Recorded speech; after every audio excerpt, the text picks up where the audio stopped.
County. Before I do that, I just want to make a quick statement. You know, in September, I was the first governor in the country to propose legislation to really deal with some of the disorder and violent assemblies and rioting that we have been seeing throughout our country. I thought that you needed to have strong penalties, and I 100% support people's right to be able to get together and protest and say what's on their mind. The minute that crosses over, I think there needs to be penalties. And so I think what you saw yesterday was a good example of taking a rally and having certain views and then going in to storm the Capitol like was done. It was totally unacceptable, and those folks need to be held accountable. And it doesn't matter what banner you're flying under. The violence is wrong. The rioting and the disorder is wrong. We're not going to tolerate it in Florida. I hope maybe now we'll get even more support for my legislation because it's something that needs to be done. You can have strong views. You can be disappointed in an election. You can be disappointed in whatever, but you can't just go in and ramsack public places like that. And so we're going to make sure that the folks who do that in Florida, if they do that they're going to face very quick penalties. So today I want to highlight a county-led vaccination site right here in Bradenton's Tom Bennett Park. When the vaccines were distributed at the mid-end of December, Manatee County had already been preparing to be able to provide vaccines for folks in their community. And so they came and asked the state to be able to support those efforts with vaccine allotments. And that was something that we were happy to do. And so here, what you see is a very well-run, very efficient operation. They're going to knock out 700 vaccinations today, and they're focusing on seniors age 65 and up, frontline healthcare workers, as well as paramedics and EMTs. And so the drive-through portion is for seniors. Everyone else does more of a walk-up. 8 to 9 is reserved for frontline healthcare workers that have the proper ID. And they're also going to be late tonight launching a new portal at mymanatee.org/vaccine so folks can sign up. Now they're doing it, I think, in a smart way. You know, you don't have to rush to do it because you do it, it goes into a lottery, and then they do it just to try to decompress some of the crush that you see on these systems when things like that first go online. But we're happy with what they're doing. We're glad to have been provided them with vaccine. You know, I've told my folks to make sure we continue sending vaccine to this area in this vaccine site because they're making good use of it. And I think they have the capacity to expand this. And as we get more vaccine, we definitely want to see them expand it. I've asked to have, you know, right now we're scheduled for our next shipment statewide to get about 250,000 doses split between Pfizer and Moderna, which, you know, if you look at the clip that it's going now, you know, we probably can use a lot more than that now that we have a lot of hospitals really ramping up and some other things going on. So I've asked the feds to get some more. I think we have a variety of ways to be able to get these in the communities. And our focus, of course, the first 3 weeks was nursing homes, long-term care, and then healthcare workers. Most hospitals have done their key frontline healthcare workers and vaccinated them. In fact, many of them now have even completed the series by doing the booster shot as well, and that's very, very good. We were able to knock out over 100 nursing homes the first week before CVS and Walgreens got ramped up. Now CVS and Walgreens is continuing that mission, but we also, starting today, are going to do even more in that space because we want to make it go as quickly as possible. So 4,000 facilities in the state of Florida. I think you have, you know, not all of them are skilled nursing facilities, but all various forms of long-term care. So that mission continues, and we're putting muscle behind it to try to get through it as quickly as possible. But as you've done that, and as hospitals have gotten through their workers, what you're now seeing is hospitals being more aggressive with offering vaccinations to our senior citizens. And that's our top priority at this point, understanding most of the healthcare workers have had access, and the long-term care mission is ongoing because they're the most vulnerable to COVID-19. If you look, the #1 age group so far that has received it in terms of the plurality in Florida is 65 to 74. and then 75, 80, 84 has got an excess of their proportion of the population, and same with 85 and plus in terms of how the vaccine's being distributed. So the age is going to continue to skew older in terms of who's getting the shots, and that's the best strategy to be able to reduce mortality, reduce hospital admissions, and so that's the laser focus. And so what Manatee's doing is doing a lot for that. I was in Miami yesterday with a similar site at Hard Rock Stadium that had been a big testing site. Now we're using that for vaccines in addition to testing, and they're going to be doing at least 1,000 a day. And then you have other sites that we're working with some of the hospitals where you're going to be able to get through those types of numbers. We also partnered with Publix, and so today in 3 counties, Hernando, Citrus, and Marion counties, folks are able to make an appointment to go to a Publix pharmacy. So there's 22 Publix with pharmacies identified in those 3 counties, and Publix is going to look to do between 100 and 125 shots at each one, and that's something that I think is going to be effective because particularly our seniors are going to the grocery store. It's convenient, it's in every community in the state of Florida, and it makes it easier than having to potentially drive halfway across town to go to a site like a drive-through site, which is great, but you can't put a drive-through site on every corner. So we have identified doses for Publix, distributed doses for Publix. We think that that's going to be well received and it'll be successful, and so we're looking at potentially expanding that as a way to offer a vaccine to senior citizens in a way that's convenient and that's easy for them. We're also looking to bring vaccinations to folks in communities at places where they trust, such as houses of worship. And so I was in the Panhandle yesterday, and we've partnered with providing vaccines to one of the local hospitals.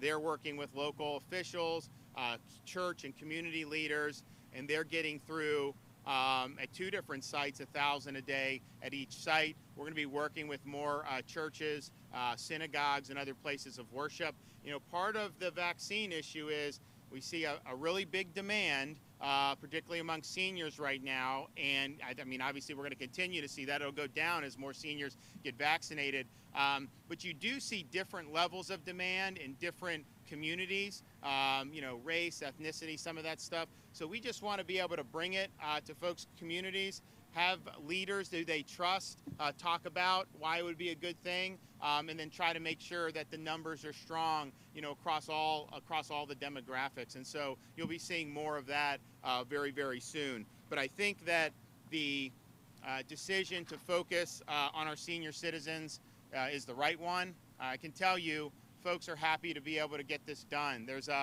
most states in the country right now, you know, if you're 71, you're not even eligible to get vaccinated right now. And some haven't even opened it up beyond healthcare workers in nursing homes yet. And so we're seeing our numbers go up every day. The capacity is increasing every day. And as we get more supply, I can then send more to Manatee County so that they can take their existing infrastructure and do even more. So all in all, I think that we appreciate what they're doing here. We think they're doing it right.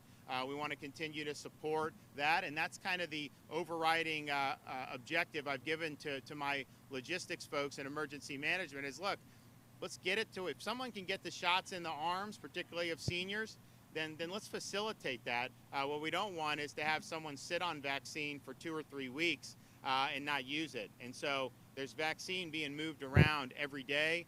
Some counties, you know, aren't moving as fast, and there's nothing against it. So there's reasons why you may not be moving as fast. But if you have 2 weeks worth, we know we're going to continue to get more. So let's take some of that and send that to places that are going to be doing a good job and doing it quickly. So thanks, Manatee. We appreciate what you're doing. I'm going to be able to go help. We're going to do a couple other sites today. I'm going to be down in Indian River County.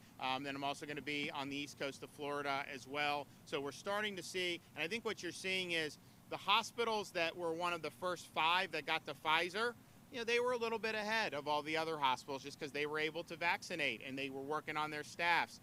Now you're starting to see the hospitals that got the Moderna basically right before Christmas. They had to work on their staffs. A lot of the staff weren't there New Year's, Christmas, so they've gotten in a better place there. And now you're starting to see some of those institutions out really being active and really, again, with the focus on senior citizens. So let's keep going forward. Let's work collaboratively from local, state, and federal, and let's continue to put seniors first. Thanks. Questions? Urged him to challenge the election results. Bear any responsibility for what happened at the Capitol yesterday? Well, what I've said is you can file suits. There's political ways to do it. In no way, have I ever supported any type of lawlessness or anything like that. So that's totally antithetical. Again, I'm the first governor to really take this very seriously with my legislation. Not everyone agreed with that legislation. There were some people trying to say it wasn't a big deal to have some of these things going on. If you go back to the summer, some of the commentary, I disagreed with that, but I don't care what banner you're flying. If you're engaging in that conduct, we're going to hold you accountable. Talking about the vaccine, we talked to Pinellas County, Pasco County. They're out of the doses. They don't know when they're going to get more in. Do you know exactly when we'll get more doses? And what is the state's role when it comes to administering who gets those doses where and how it's done? Yeah, when there's a need, we want to fill the need for sure. I think you're going to start seeing, these doses get used, and I think there's going to be less that are going to be sitting on the shelf all across the state very soon. That's why we've asked, can you double our allotment for next week? Because we have the infrastructure now to where if I put that in, I'm pretty confident they're going to get it. So what happens is once we get the final numbers for the week, again, we're scheduled at about 250 between both. We think that's what will happen. There's a system that they go, we figure out when it's going to ship, and we usually get them on either Monday or Tuesday. But what the state has done with emergency management is if there's a county that has 2 weeks worth, they are moving it around to folks who are able to use it. Dump the vaccine, and are they being moved to counties like Manatee County that need it? So some hospitals, I think there's a mix. You're starting to see this week in particular because everyone's back from the holidays. So some of them have been able to really ramp up. And so they've asked us, hey, I told you I could do 10,000 this week. I actually can probably do 20,000. Can you move more vaccines? So that has happened. And there are some hospitals that weren't using as much. And some of those, we've asked to kind of help out.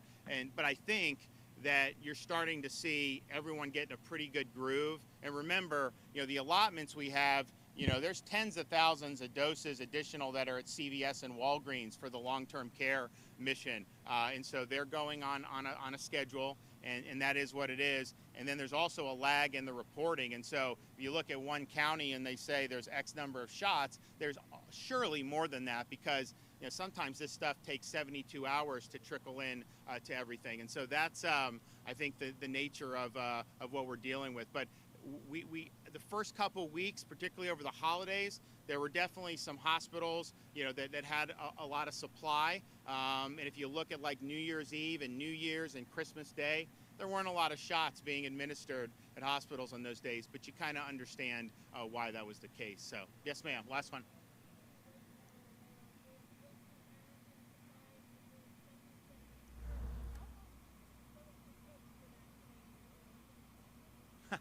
So the question is how long will it take to vaccinate everyone 65 and older? So we have 4.4 million folks who are 65 and older. Not all of them are going to want it. Now, we think the majority are going to want it, but not all of them are going to want it. We've gone into nursing homes, and we've had some nursing homes where 90% take it. There's been others where 50% of the residents took it. And so that's a choice people are going to make. So you're looking at, we would say a minimum of 3 million are going to want it, right? So if you look at how the numbers go, and as we get into a groove, the vast majority of shots from here on out are likely going to be senior citizens. I mean, the vast majority. And so we want to go, all these sites, we want 7 days a week. We're trying to hit strong numbers. Here's what I know. We're going to do significantly more shots this week than last week throughout the state. And we will do, as long as we get more supply, we'll do more shots next week than we've done this week. And so that's the type of momentum that I think we want to continue. We're going to be going to more senior communities and getting into those communities, especially. I think we're working on some stuff in Central Florida, and they just want to make sure that they're doing it right. So it's going to, you can look at those numbers and just see it. And keep in mind, if you look at what was yesterday, check again 3 days, because they keep adding as reporting trickles in. It doesn't happen instantaneously, unfortunately. So I think you're going to continue to see the numbers go up. But I mean, if you're at a situation where you're at 50,000 shots a day on average, that's a pretty good chunk that you're going to be able to do. So our goal is to get it done as quickly as possible. We will be back soon, everybody. Thank you so much. Take care.